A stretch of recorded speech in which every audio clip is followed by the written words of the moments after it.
SABC News reporter Hasina Gori joins us live now from Bekkersdal in Westonaria, Gauteng, where another protest has erupted. Hasina, very good morning to you once again. We can already see the background just in terms of activity that has been taking place there. Fill us in. Good morning, Desiree. We've moved from where we last spoke when we were in Manziville in Krugersdorp, also on the West Rand, to Bekkersdal, another community that has seemed to also be faced and plagued with the illegal mining activities.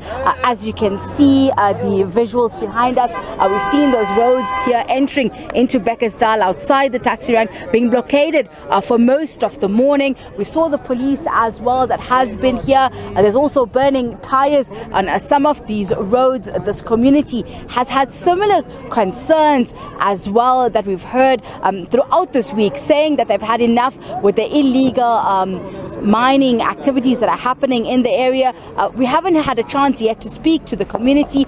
They're busy at the moment, as you can see, trying to blockade that road once again here to ensure that those that are wanting to move through here do not. They also, following that footsteps of the protests that we saw in Mohali City yesterday, specifically in Krugersdorp, where they called for a shutdown. You saw the streets, you saw the stores, as well as all of those illegal mining shafts in that area also being visited by the community. We were in Manziville earlier on as well, where the community had found 2 illegal miners and apprehended them and taken them to the police as well. This is a scene we've been seeing mushrooming through the West Rand, which seems to all be plagued with similar concerns of criminality, which they allege are being perpetuated by those that are illegally in the country and undocumented and working in those mines.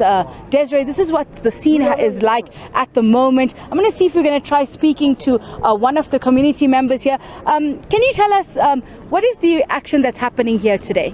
I don't know. Are you part of it? This community member not really wanting to speak to us and what exactly is happening here right now. We're hoping to get maybe a community leader. We've heard, we've spoken to them, off camera, and they've said that their concerns are also for illegal mining to end in this area, for those that are working in those shafts to leave this community. What's quite interesting is that the community of Krugersdorp, where that rape incident took place last week Thursday, where 8 women were gang raped by what is believed to be at least 23 illegal miners. When we spoke to them, in the days after that incident, they said that they believed that those criminals that had done that heinous crime were in Bekkersdal, hiding out here.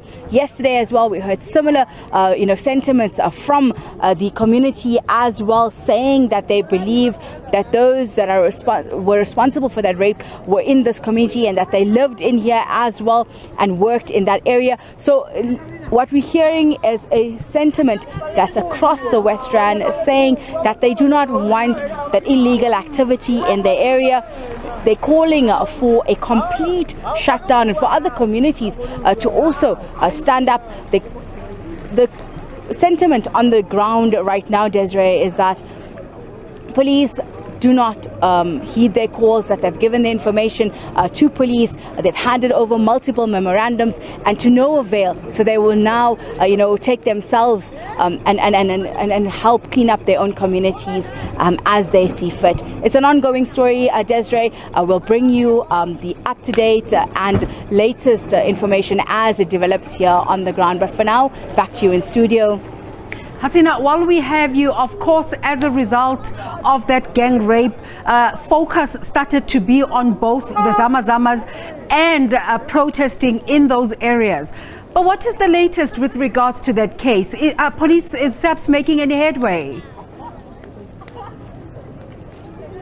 Yesterday, we put that question to the Deputy National Police Commissioner, and she said that investigations are still ongoing when it comes to that rape. We've seen almost 200 people be arrested in mass sting operations by police, as well as various different task teams. However, not one of those suspects have yet been linked to that crime and that incident. We've asked whether the ID parade has been concluded. We know that those 80 suspects that were arrested on Friday and Saturday over the last weekend were in court on Monday and again on Wednesday, but the ID parade had not yet been concluded. We also know that we're told by the police, when we spoke to the police minister on Sunday, he said that they think that the DNA would be concluded in a week's time, so that should be by at least today. So hopefully by this weekend we'd get some kind of confirmation from the police whether or not any of those suspects that were arrested can be linked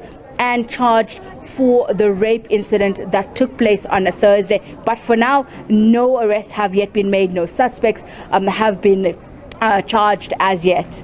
Of course, from the weekend, we started reporting on those sting operations, some of them involving the police minister, Bekkersdal.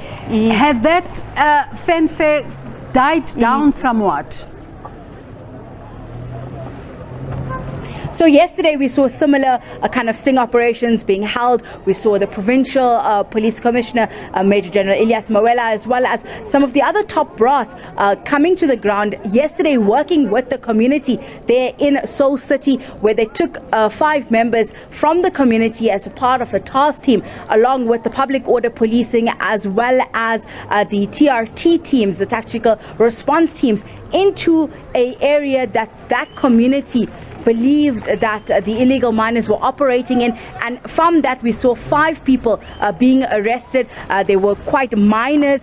They told us they were from Mozambique and had been in the country for 2 years, and their responsibility, or what they were doing, were not going underground and working in getting that earth, but they were part of the processing team, which then tried and extract that gold from the earth that the miners had gone underground for. So these operations are still ongoing. We're told by the police that there's been 2 years of them doing these kind of operations, but specifically in the West Rand, this has been a reaction to that crime, but they have believed to have been doing these operations in other hotspot areas, not just in Gauteng, but in the country as well. Hasina, thank you so much for the update. Of course, you can't blame the residents of that area for just being unsettled with so much resources being put into this investigation, and yet a week down the line, there's still no headway.